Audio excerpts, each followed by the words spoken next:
Hello, hello, hello, everyone. I am in the car today for our market update because, as you know, when you've got kids and life and stuff and things and last minute situations, sometimes you just gotta jump on in and make it work. That's what I love about this business and selling real estate, is that you can really do it from anywhere. Even when you're not feeling super great, you can figure out a way to make it work. I'm glad I have some good help and resources as well. Let me get Ben on here. It's September. I know a lot of my friends are really excited to put fall decorations out and all that good stuff. I know I just told you that I don't have AC, but now I have my sweatshirt on, babe, because I have the cool air going. So now I'm cold. Oh, I can't do the hot, cold, hot, cold, hot, cold thing. I'm sure other people can relate when they're sick. So I'm going to let you lead this one since you have your list in front of you and go from there. And then I want to add a few things about the market and what that looks like. So. okay. Awesome. Well, we're going to start today with the to-do.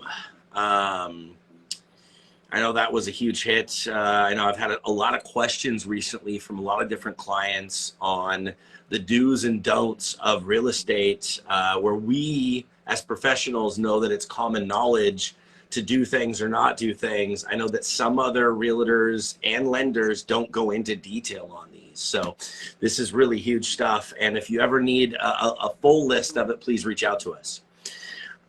This one this week is be prepared to provide proof of any significant bank deposits. Oh, What does okay. that mean?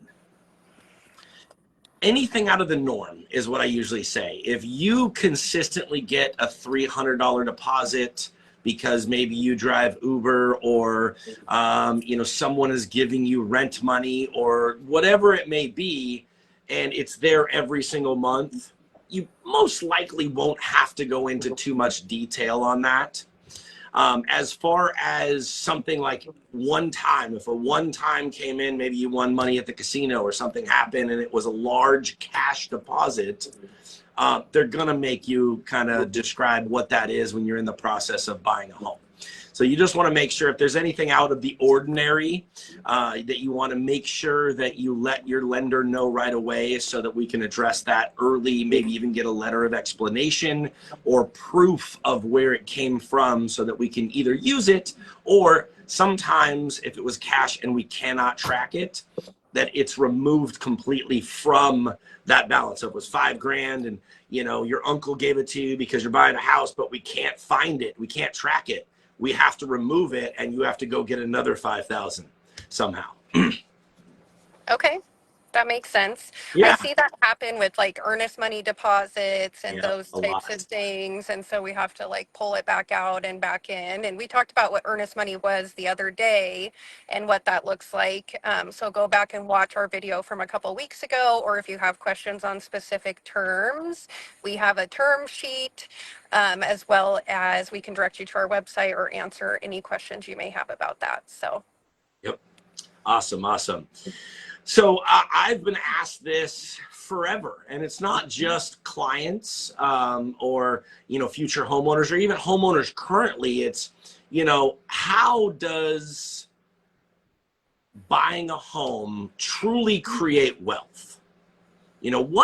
What is it about buying a home, especially when you're a first-time home buyer or you're a renter right now, and you may want to own a home, but you just don't think it's possible, or you question yourself, like, how do people do it? The payments are so expensive. They're 3, 4, 5 grand a month. And rates are so high, and it's so expensive these days, everything, right?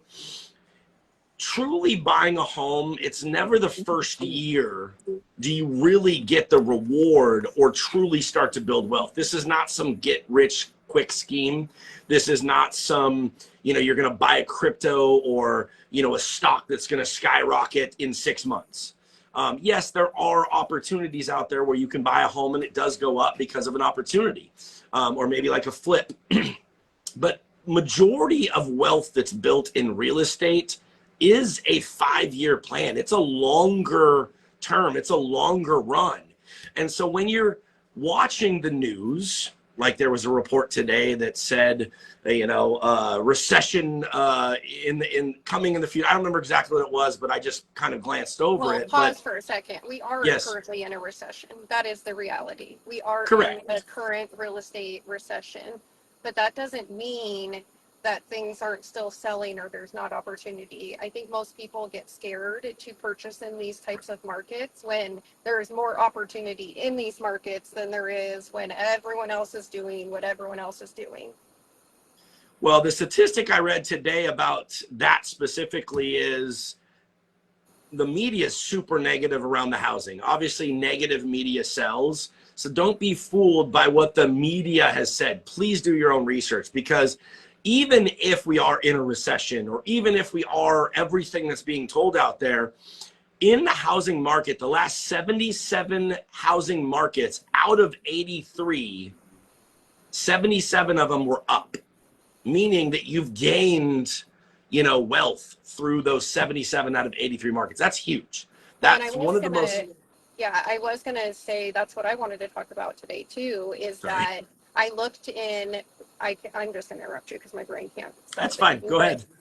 I looked at statistically, even though home prices are starting to adjust, what is the average equity that people have gained in Washington State? I mean, obviously, King County is a lot higher. So even if you bought 5 years ago, especially before COVID, because COVID, we had massive increase, you're still looking at a 4% increase year over year, even with price adjustments, because there were some years that had like 11 to 20% increase, which is out of the norm. So you're going to see some adjustment down towards that normal appreciation of 4%. 4 to 6% is usually pretty average for Washington. Now, obviously, it depends on what part of Washington. King County is a lot higher than Pierce County, but you still are getting that year over year, even in this slowed time. There's just an adjustment.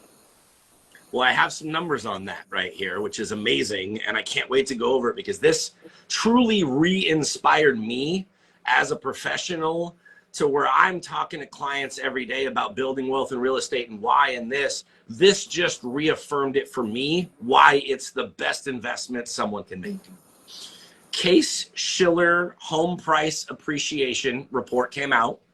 They did a 20-city survey over the past few years, and I'll just use Seattle as one of them. I have 20 different cities here, and again, different areas: Eastern Washington, Bellevue, Redmond, Everett, Tacoma is going to be different in there, but this is just the actual Seattle and all of the areas surrounding Seattle. The one what year month? that What month are they ending? so On this that is report? years. This is a full year. So Okay, so they said 2024. Okay. correct. And this is why I want to talk about why real estate is long term. Because the short term, maybe a month, it may go down 0.1 or 0.9, or it may go up 3 point something, right? We can't really quantify those numbers because every area is different. When you look back on a 5-year, right, appreciation through the study that they've done, a home that was bought at $400,000 went up at 45.6% since 5 years ago. So what does that mean? And this is, by the way, this is COVID. This is rates at 7 and 8%. People think that home prices are falling, and the reality is, yes, in certain areas there are opportunities of home prices based on the listing. But over the last years, if you bought a home 5 years ago in Seattle market, the profit on a $400,000 home, which you can't find a $400,000 home in Seattle, but with that being said, Yeah. there was $182,400. That's amazing. And if you divide that by 5 years and then divide that by 12 months in a year, that's like $3,040 per month in appreciation on average. Again, some Because months it's going sometimes to your payment, like you're really exactly you're paying into your future. That's what people don't. And yes, right in the beginning, of course not, because your interest is higher, it goes less to principal. Ben can talk about like how to split up principal payments so you're paying more down, but you're really just putting that into your savings for the future. Well, that first year, it's not really a plus because you have fees. Unless a seller pays for your fees and you buy a home, and if you pay 2 or 3% in closing costs, the appreciation of your home minus all the costs, that first year you may not be making that 4% or 6%. It may take you 2 years. In this instance, the first year, usually with 20% down, paying your own closing costs, if a seller doesn't, it is a little bit of a loss. It's a 0.11 loss in this market in the first year because of the average cost. Now, that doesn't mean that buying a home is not the right move, because as rents go down and up and things get more expensive with inflation, if you don't own an asset, when inflation happens, you're not appreciating with inflation.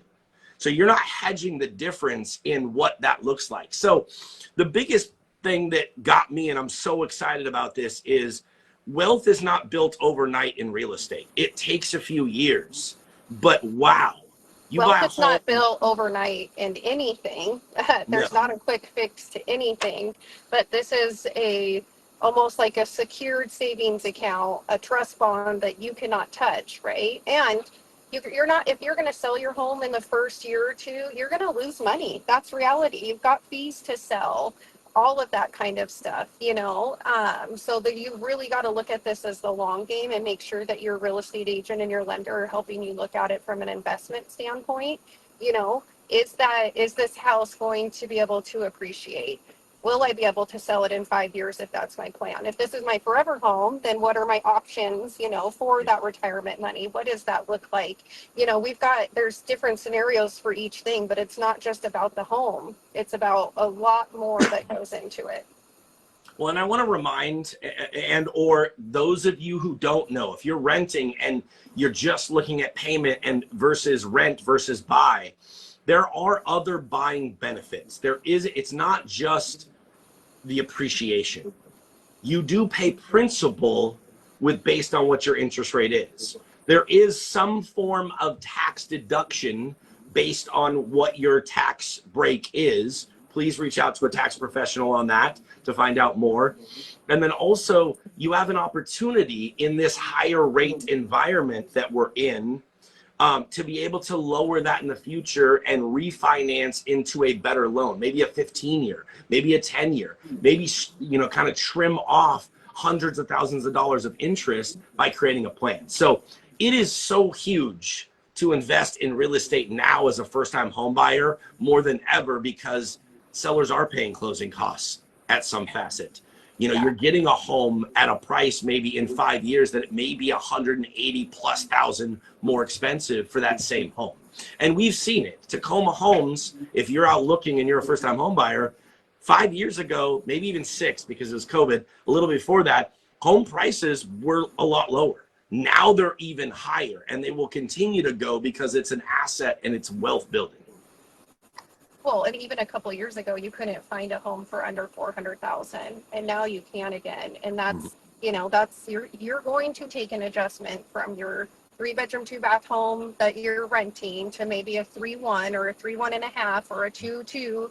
Like you're gonna have to take a step back to move forward.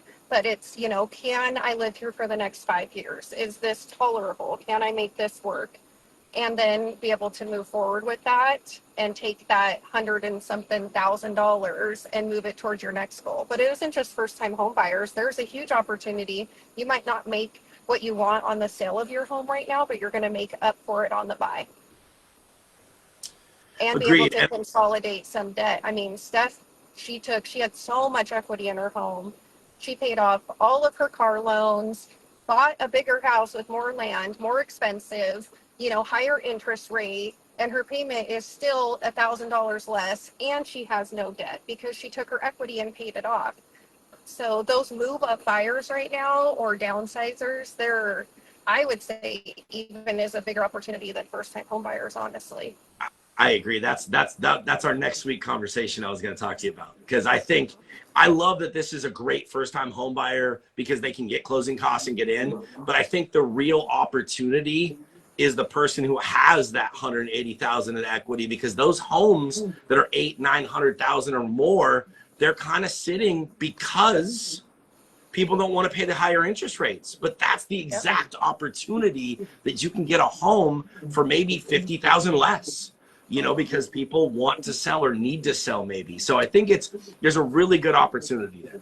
Yeah, and typically when rates go down, when we were in those COVID years, you've heard Ben and I talk about it before. I mean, homes were going 50, 100, 150,000 over price, and that's a fixed cost. Yep. Your interest rate can move, right? Like historically, it's going to move. It can go up, it can go down, but that rate is what it is for the time being, but you can go refinance later on. The issue, though, when interest rates get so low is there's demand, because everybody wants to get off the fence because they're stuck on the interest rate, and they're not realizing that they're paying 50, 100,000 over, or having to bring more cash to close for low appraisal. Like, it was insane what was happening back then, and there wasn't a first-time home buyer market. First-time home buyers were not buying then, unless they had a ton of help from their family or whatever it may be. Agreed. And I worry when interest rates go down that we're going to be back in that market again, and that's concerning to me, and why people should really get off the fence and take a look at this opportunity. Yeah, hindsight's 2020. I mean, if they could see what the future holds, like if we had a crystal ball, I don't know why everyone that is a first-time home buyer wouldn't be trying everything in their power to buy right now. Or even move up or move down. Like there Agreed. is just, I mean, yes, is there opportunity for closing costs? Yes. Does that mean it's going to happen on every file? No. But there's other things that you can work around. Is there an opportunity for sellers to do a temporary rate buy down? Absolutely. Right? We've got to find the right house that matches the right terms, that matches what you're looking for, and putting the package together. Every client is different on the sell and the buy side. Each situation is different. The amount of equity someone has in their house is different, their repairs, all of that. So there's a lot that goes into it, and why you really pay an agent is for their negotiation. How are they handling situations? How are they able to get you to the goal that you wanted, easy and as simple as possible with a less headache? So Great. that's all I got today. Do you have anything else you want to share? No, I hope everyone had an amazing Labor Day weekend. Would love to hear if anybody did anything super fun. We kind of did a staycation and spent some time with family and just kind of relaxed. Nykole's been sick, as you guys heard, so she needs some rest. But Yeah, I need to get over this. Prayer Yeah. for me, because I don't know how much longer I can take this nastiness. So that's well, it. share with us what you guys did. If you would love to hear what everybody did. Awesome. Have a good week. See you guys. Bye. Okay.